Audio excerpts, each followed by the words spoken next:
اے انسان، بھلا تو کون ہے جو خدا کے سامنے جواب دیتا ہے؟ پاک کلام میں سے پڑھیں گے پالوس رسول کا خط رومیو کے نام، اس کا 9واں باب۔ اگر آپ کے پاس کلام مقدس موجود ہے تو میرے ساتھ ہی کھول لیجئے۔ پالوس رسول کا خط رومیو کے نام، اس کا 9واں باب۔ میں مسیح میں سچ کہتا ہوں، جھوٹ نہیں بولتا، اور میرا دل بھی روح القدس میں گواہی دیتا ہے کہ مجھے بڑا غم ہے اور میرا دل برابر دکھتا رہتا ہے، کیونکہ مجھے یہاں تک منظور ہوتا کہ اپنے بھائیوں کی خاطر جو جسم کی روح سے میرے قرابتی ہیں، میں خود مسیح سے محروم ہو جاتا۔ وہ اسرائیلی ہیں اور لے پالک ہونے کا حق اور جلال اور عہود اور شریعت اور عبادت اور وعدے انہی کے ہیں، اور قوم کے بزرگ انہی کے ہیں، اور جسم کے روح سے مسیح بھی انہی میں سے ہوا، جو سب کے اوپر اور ابد تک خدائی محمود ہے۔ آمین۔ کیونکہ یہ بات نہیں کہ خدا کا کلام باطل ہو گیا، اس لیے کہ جو اسرائیل کی اولاد ہے وہ سب اسرائیلی نہیں، اور نہ ابراہیم کی نسل ہونے کے سبب سے سب فرزند ٹھہرے، بلکہ یہ لکھا ہے کہ اسحاق ہی سے تیری نسل کہلائے گی۔ یعنی جسمانی فرزند خدا کے فرزند نہیں، بلکہ وعدہ کے فرزند نسل گنے جاتے ہیں، کیونکہ وعدہ کا قول یہ ہے کہ میں اس وقت کے مطابق آؤں گا اور سارا کے بیٹا ہوگا۔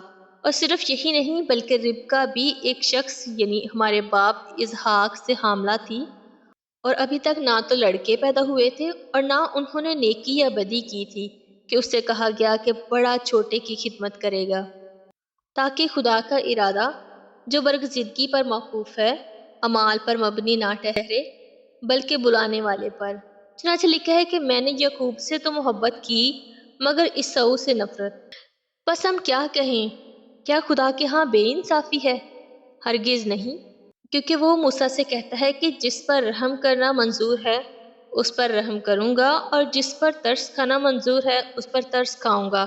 بس یہ نہ ارادہ کرنے والے پر منحصر ہے، نہ دوڑ دھوپ کرنے والے پر، بلکہ رحم کرنے والے خدا پر۔ کیونکہ کتاب مقدس میں فرعون سے کہا گیا کہ میں نے اسی لیے تجھے کھڑا کیا کہ تیری وجہ سے اپنی قدرت ظاہر کروں اور میرا نام زمین پر مشہور ہو۔ بس وہ جس پر چاہتا ہے رحم کرتا ہے اور جسے چاہتا ہے اسے سخت کر دیتا ہے۔ بس تو مجھ سے کہے گا پھر وہ کیوں عیب کہلاتا ہے؟ کون اس کے ارادے کا مقابلہ کرتا ہے؟ اے انسان، بھلا تو کون ہے جو خدا کے سامنے جواب دیتا ہے؟ کیا بنی ہوئی چیز بنانے والے سے کہتی ہے کہ تو نے مجھے کیوں ایسا بنایا؟ کیا کمہار کو مٹی پر اختیار نہیں کہ ایک ہی لوندے میں سے ایک برتن عزت کے لیے بنائے اور دوسرا بے عزتی کے لیے؟ بس کیا تعجب ہے اگر خدا اپنا غضب ظاہر کرنے اور اپنی قدرت آشکارا کرنے کے ارادہ سے غضب کے برتنوں کے ساتھ جو ہلاکت کے لیے تیار ہوئے تھے نہایت تحمل سے پیش آتا، اور یہ اس لیے ہوا کہ اپنے جلال کی دولت رحم کے برتنوں کے ذریعے سے آشکارا کرے، اور جو اس نے جلال کے لیے پہلے سے تیار کیے تھے، یعنی ہمارے ذریعے سے، جس کو اس نے نہ فقط یہودیوں میں سے بلکہ غیر قوموں میں سے بھی بلایا۔ چنانچہ ہوسیہ کی کتاب میں بھی خدا یوں فرماتا ہے کہ جو میری امت نہ تھی اسے اپنی امت کہوں گا، اور جو پیاری نہ تھی اسے پیاری کہوں گا۔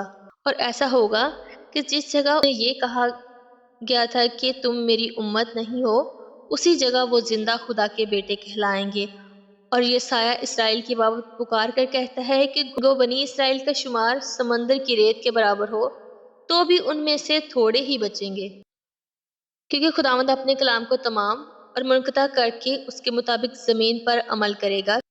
چنانچہ یسایہ نے پہلے بھی کہا ہے کہ اگر رب الفواج ہماری کچھ نسل باقی نہ رکھتا تو ہم سدوم کی مانند اور عمورہ کے برابر ہو جاتے۔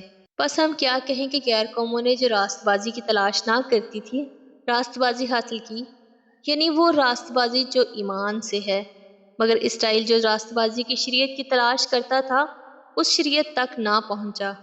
کس لیے؟ اس لیے کہ انہوں نے ایمان سے نہیں بلکہ گویا اعمال سے اس کی تلاش کی۔ انہوں نے اس ٹھوکر کھانے کے پتھر سے ٹھوکر کھائی۔ چنانچہ لکھا ہے کہ دیکھو میں سیون میں ٹھیس لگنے کا پتھر اور ٹھوکر کھانے کی چٹان رکھتا ہوں، اور جو اس پر ایمان لائے گا وہ شرمندہ نہ ہوگا۔ پاک کلام کا پڑھا اور سنا جانا ہم سب کے لیے باعث برکت ہو۔ خدا ان کا شکر ہو۔